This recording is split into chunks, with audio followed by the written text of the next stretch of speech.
Xin chào tất cả các anh em ngành nhôm kính. Lời đầu tiên tôi xin gửi lời cảm ơn tới tất cả các anh em đã quay trở lại với những video về giới thiệu các cái dòng máy sản xuất cửa nhôm, cửa nhựa của công ty cổ phần Sinong Việt Nam.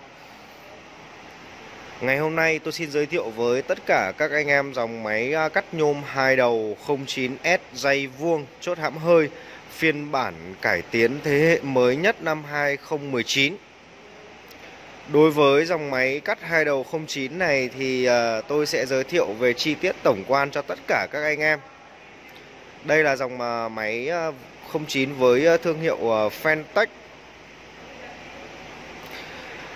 Bao gồm có 3 góc cắt là góc 95 độ, góc 45 độ và góc 135 độ.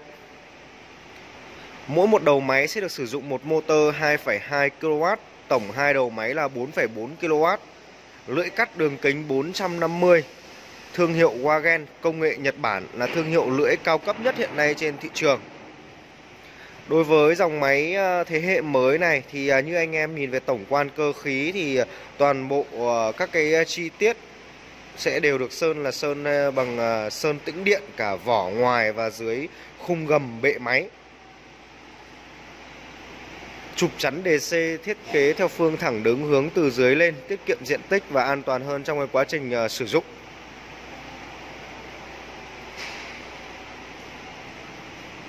Bảng điều khiển chuyển đổi sang phiên bản Việt hóa, thao tác vận hành rất đơn giản dễ dàng. Nút bấm bọc cao su tránh mạt nhôm rơi vào, không bị kẹt nút, hỏng nút. Đối với dòng máy cắt nhôm 09S dây vuông thế hệ mới này thì sẽ cải tiến rất nhiều các cái tính năng.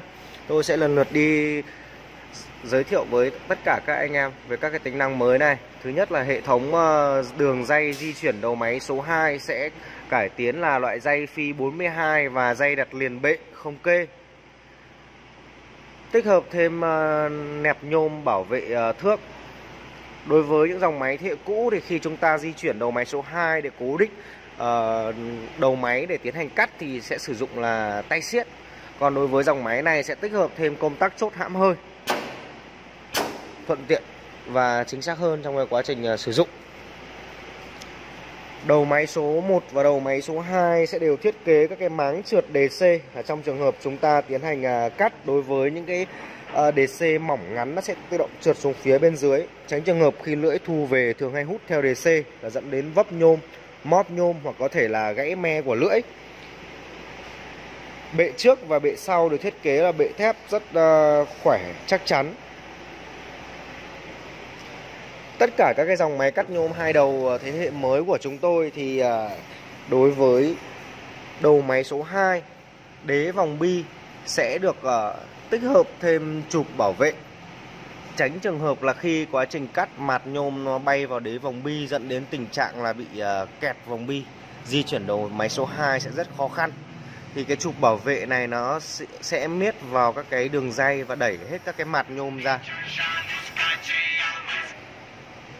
để đảm bảo an toàn cho đế vòng bi.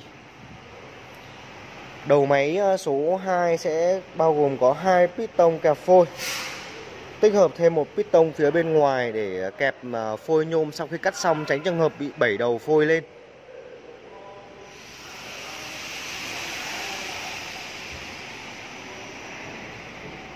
Tiếp theo thì chúng ta sẽ tham quan về hệ thống tủ điện. Tất cả các cái linh kiện chi tiết điện của chúng tôi sẽ đều được sử dụng linh kiện thương hiệu Chin, là thương hiệu cao cấp trên thị trường hiện nay. Đây sẽ là át tổng, cầu chì, chống đảo pha và các khởi động từ. Chống đảo pha ở đây thì nó sẽ có tác dụng để đảm bảo an toàn cho lưỡi cắt trong cái quá trình sử dụng mà hệ thống điện của chúng ta mà bị đảo pha, lệch pha thì nó sẽ ngắt toàn bộ hệ thống để đảm bảo an toàn cho lưỡi cắt. Bên dưới sẽ là hệ thống van điện từ lệnh khí nén, tách biệt riêng ra hai khoang để đảm bảo an toàn cho các cái thiết bị. Hệ thống dây điện ở đây sẽ đều được đi là đi dây bọc, không như những dòng máy trung cấp là chỉ chạy dây đơn, rất dễ xảy ra cái tình trạng bị chập và cháy. Đây sẽ là phía sau đầu máy.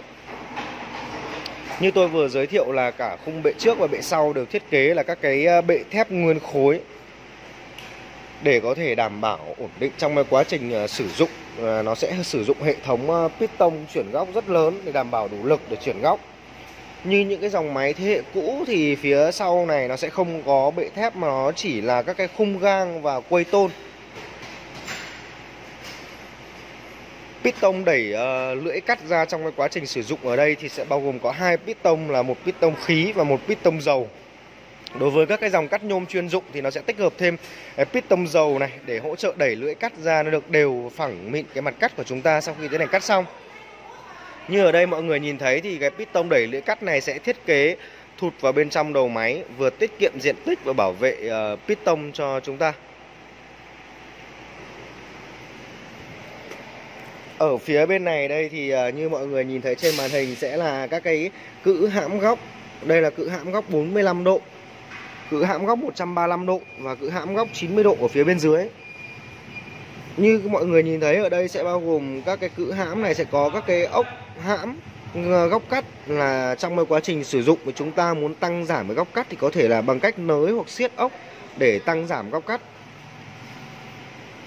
Bên này sẽ là đầu máy số 2 thì tương ứng nó sẽ bao gồm các cái chi tiết như tôi vừa giới thiệu.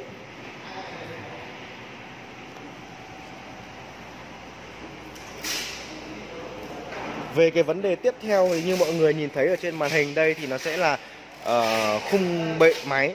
Thì đối với khung bệ máy của dòng máy cải tiến này thì khung bệ của nó sẽ lớn hơn so với tất cả các cái dòng máy 08, 09 phổ thông thông thường. Trọng lượng của bệ máy lớn hơn thì nó sẽ đảm bảo độ đầm máy và ổn định, tránh trường hợp không bị rung lắc trong cái quá trình cắt. Đây là hai giá đỡ phôi nhôm. Dòng máy này thì sẽ có một cái chi tiết cải tiến rất quan trọng nữa. Ở phía trong đầu máy đây thì thay vì như những dòng máy thế hệ cũ là dây tròn thì dòng máy này sẽ sử dụng các cái hệ thống đường dây vuông. Đây như mọi người có thể nhìn thấy dây vuông ở đây.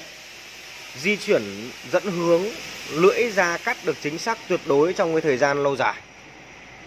Đây, hay là ở phía bên ngoài thì mọi người có thể nhìn thấy đây sẽ là hệ thống cái đường dây vuông, hay còn gọi là dây mang cá. Thì vòng bi nó sẽ ôm vào những cái điểm khuyết này, nó dẫn hướng lưỡi ra cắt được chính xác tuyệt đối. Đấy, sau đây tôi sẽ tiến hành vận hành máy để anh em có thể xem về quy trình sử dụng máy.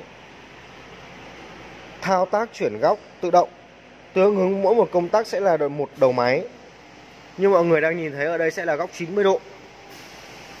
Sau đây tôi sẽ chuyển vào góc 45 độ. Đầu máy chuyển góc rất nhẹ nhàng và êm ái. Tiếp theo sẽ là góc 135 độ.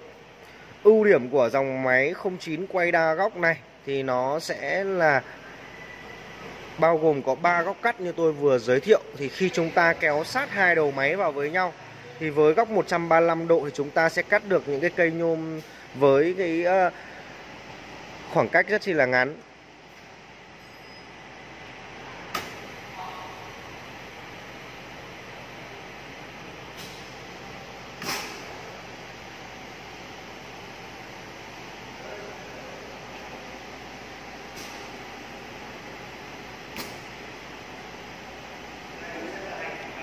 Phía trên đây thì mọi người sẽ nhìn thấy đây sẽ là các cái vòi phun dầu để làm mát và bôi trơn cho lưỡi để tăng tuổi thọ và độ bền của lưỡi. Trước khi tiến hành cắt thì chúng ta sẽ tiến hành kẹp phôi nhôm. Thì khi chúng ta tiến hành kẹp phôi nhôm thì các anh em lưu ý một chút là đường lưỡi đưa ra để điều chỉnh cái piston kẹp phôi, tránh đường lưỡi đưa ra, không cắt vào piston. Khởi động motor. Motor 2,2 kW cho mỗi đầu máy, công suất rất lớn, vận hành êm ái và bền bỉ theo thời gian.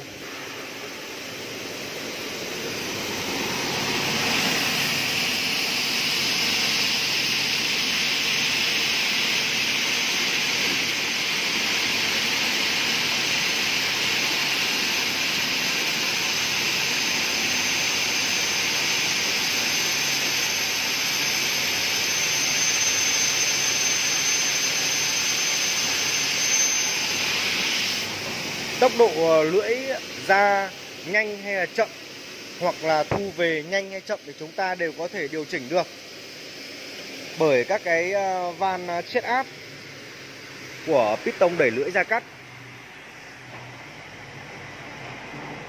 Với bảng điều khiển tích hợp tiếng Việt thì chúng ta thao tác vận hành sẽ rất đơn giản dễ dàng.